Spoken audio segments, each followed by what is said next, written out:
name's Annette Corrigan, and my son, CJ, has been a student at University of Iowa's REACH program for the last 3 years. He's had a lot of opportunities to learn how to cook, learn how to handle money, transportation. He's coming out of the program much more educated and more confident than he went in, for sure. And they let him grow. They let him, he was allowed to join a fraternity, for instance. That's not something, we were told that was something that no other REACH student had been allowed to do. And he's a very social individual. So being able to join a fraternity was something he always thought he would do in college. And so when he was allowed to do that, he was very excited and he fully embraced it. So, and then third year, he was able to do a paid internship.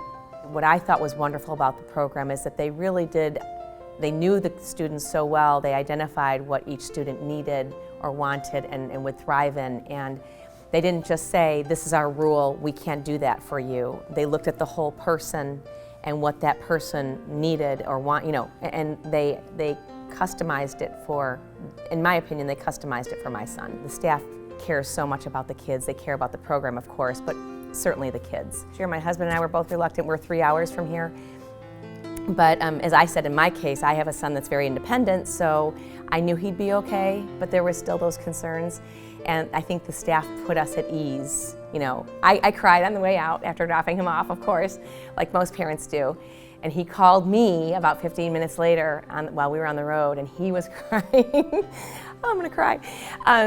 But it was good. He, got over his homesickness, and he made friends with people on his floor, and he made great friends with the staff. And so he was in good hands. So I felt very comfortable. So yeah, we're gonna miss it, not just him, we're gonna miss it. Having disabilities can be so isolating, and for a young person like my son, to have a peer group, like he had here, having the chance to be around his own peers and explore Iowa City. And it wasn't just the campus experience, it was the whole town experience, the whole city experience that he got to be a part of without his parents looking over his shoulder and monitoring everything he was doing. He got to grow as a person. So it was wonderful, it really was. So we'll see what happens next.